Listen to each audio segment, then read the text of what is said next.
والدہ کا انتقال ہو گیا، ناغہ نہیں ہوگا قبر پہ پابندی سے قرآن شریف پڑھا، بلکہ میرے خیال سے 1 مہینہ 40 دن سے زیادہ پڑھا۔ یہ بچوں کو پڑھانے کا فائدہ۔ اب یار تمہارا پتی بنا لو، کھرب پتی بنا دو، دنیا میں تو رہ جائے گی۔ دولت کمانا منع نہیں ہے، مگر دولت کے نشے میں اندھے مت بن جاؤ جو ماں باپ کا حق بھی یاد نہ رہے تمہیں۔ شب برات کو چچا سے پوچھو، چچا ابا کی قبر کون سی ہے، دادا کی قبر کون سی ہے؟ لے تجھے قبروں کا ہی پتہ نہ تو تیرے پوتی پوتوں کو رہے گا پتہ؟ وہ نام پوچھ رہا کہ دادا کی قبر کہاں ہے بتاؤ یار، کتنے کیسا دور آ گیا۔ ارے چلے جایا کرو، قبروں کو دیکھ کے آخرت کی یاد آتی ہے، جایا کرو قبر۔ آئندہ سال کیا معلوم، آئندہ سال ہم لوگ شب برات تک رہے کہ نہیں رہے۔ شب برات میں نے 1 سال کہہ دیا۔ موت اور زندگی کا معاملہ تو ایک بزرگ کی حکایت ہے، انہوں نے اپنے مریدین سے پوچھا بھائی یہ بتاؤ موت اور زندگی میں ڈسٹینس کتنا، فاصلہ؟ تو ایک صاحب کھڑے، انہوں نے کہا حضرت اگر اجازت دیں تو میں بتا دوں؟ کہا جی ہاں میں وہی تو پوچھ رہا ہوں۔ کہا حضرت میں تو یہ سمجھتا ہوں فجر کی نماز پڑھ لی تو ظہر کا نہیں پتا۔ کتنا اچھا انہوں نے جواب دیا تھا۔ ہم آپ جیسے لوگ ہوتے کم سے کم 25-30 سال تو ریزرو لے کے چل رہے ہیں، پتا صبح کا نہیں ہے۔ کہا نہیں بیٹے اتنی لمبی نہیں ہے زندگی کہ تو فجر کی پڑھ کے ظہر تک کی بات کرے۔ اور کوئی جواب دے؟ ایک صاحب کھڑے، انہوں نے کہا ظہر پڑھ لی، اثر کا نہیں پتا۔ ایک نے کہا اثر پڑھ لی، مغرب کو نہیں۔ ایک صاحب نے مغرب پڑھ لی، عشاء کا نہیں پتا کرنے۔ ایک اور صاحب کھڑے، انہوں نے کہا حضرت میں یہ سمجھتا ہوں نماز کی نیت باندھ لی تو سلام پھیرنے کا نہیں پتا۔ نہیں تمہارا جواب اوروں سے بہتر ہے مگر وہ نہیں ہے جو ہونا چاہیے۔ سب نے کہا حضرت پھر آپ ہی بتائیے۔ پہلے بزرگوں کی محفلوں میں نا موت کا ذکر ہوتا تھا، آخرت کا ذکر۔ قرآن شریف پڑھو آپ، آخرت کا جتنا ذکر قرآن میں آیا ہم لوگ کہاں کرتے ہیں آخرت کا اتنا ذکر۔ سورہ قیامہ پڑھو، سورہ کفرت پڑھو، سورہ شمس پڑھو، قرآن پاک میں سورتیں پڑھو جن میں قیامت کا ذکر آیا، قیامت کا۔ سورہ قیامہ پڑھو، حضور فرماتے تھے کہ ان آیات نے مجھے فکر میں ڈال دیا امت کے حوالے سے۔ ایک الفاظ تو یہ کہ میں بوڑھا ہو گیا ان آیات، یعنی اتنی فکر مصطفیٰ کو اپنی امت کی آخرت کے حوالے سے کہ جہاں رائی کے دانے کے برابر بھی، ارے رائی کا دانہ نہیں، یہاں تک الفاظ ہے فَمَن يَعْمَلْ مِثْقَالَ ذَرَّةٍ خَيْرًا يَرَهُ۔ رائی کا دانہ تو پھر بھی رائی کا دانہ ہوتا، ذرہ برابر بھی تم نے اگر نیکی کی ہے دیکھو گے، اور ذرہ برابر بھی گناہ کیا ہے دیکھو گے قیامت کے دن۔ راستے سے اگر تکلیف دہ چیز کو ہٹا دیا ہے وہ بھی لکھا جائے گا، اور اگر کسی کو اذیت پہنچائی ہے وہ بھی لکھا جائے گا۔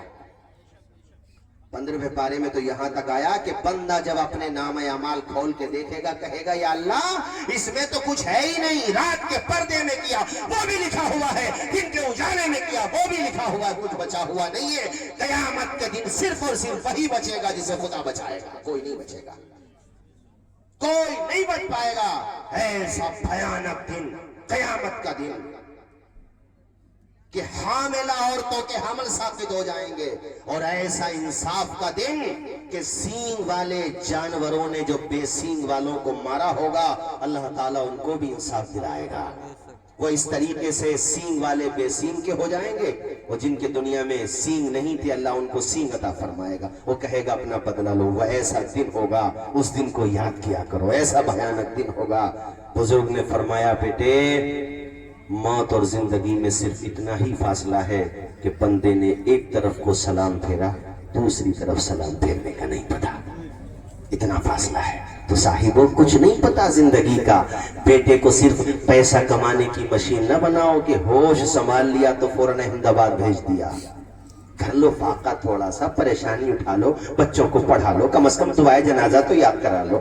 اور ماڈرن ایجوکیشن میں بھی اتنا تو ہو کہ ایسا یار کے فارم جیسی نوبت آئے تو لیے نہ پھرو دنیا میں کہ اسے بھر دو، اتنا تو ہو یا کم سے کم کہ ہم سے بھرنا ہی نہیں آتا، اسپیلنگ تک نہیں آتی، بالکل نیل بٹا نیل تو نہ رہو یار، کچھ تو پڑھ لو کم از کم۔ اور آدمی اگر من بنا لے تو کیا نہیں کر سکتا۔ میں کتنے طلباء کو جانتا ہوں کہ جب پڑھتے تھے تو ناشتے کو پیسے نہیں ہوتے تھے، غربت تھی، مگر جب علم حاصل کیا اللہ تعالیٰ نے ان کو درجات عطا فرما دیے، بلندیاں عطا فرما دی۔ قاری صاحب پہ مجھے یہ بات یاد آ گئی، ہمارے حضرت علامہ طالب صاحب قبلہ تشریف فرما ہمارے بڑے بھائی بھی ہیں، استاذ بھی ہیں، والدہ کا انتقال ہوا، پورے بھارت سے فون آئے کہ اتنے قرآن پاک ہم نے پڑھ کے ارسال کیا۔ ایسے قاری صاحب کے لیے فون آئے تو یہ علم کا فائدہ ہوتا ہے۔ زور سے بولو کس چیز کا فائدہ ہوتا، آواز آئے؟ علم کا فائدہ ہوتا ہے. کبھی میں نے تقریر کی یہ بات کہہ دی ابھی آپ کے سامنے کہ آدھی روٹی کھانا پڑے کھا لو, آدھی سے آدھی کھانا پڑے تو کھا لو, نہ ملے تو فاقے کر لو. اگر تھالی میں کھانے کو نہ ہو تو ہتھیلی میں کھا لو, مگر میرے بھائیوں اپنے بچوں کو پڑھا لو, اپنے بچوں کو جاہل نہ رکھو, انہیں زیور تعلیم سے آراستہ کر لو. خدا کی قسم انسان کے ٹھاننے کی بات ہوتی ہے. یہاں سے بالکل قریب جہاں سے ہمارے ہلال بھائی آئے, رکن الدین سرائے, نام ہے لڑکے کا قاسم, ان کے پاپا کھچڑا اور وہ چاول بیچتے جس کو حلیم بریانی بولتے ہیں. وہ بڑا اچھے اخلاق کا لڑکا ہے قاسم, بلکہ مجھ سے ملنے بھی آیا, بہت اچھا لڑکا ہے. کہنے مجھے خود بتا رہا تھا حضرت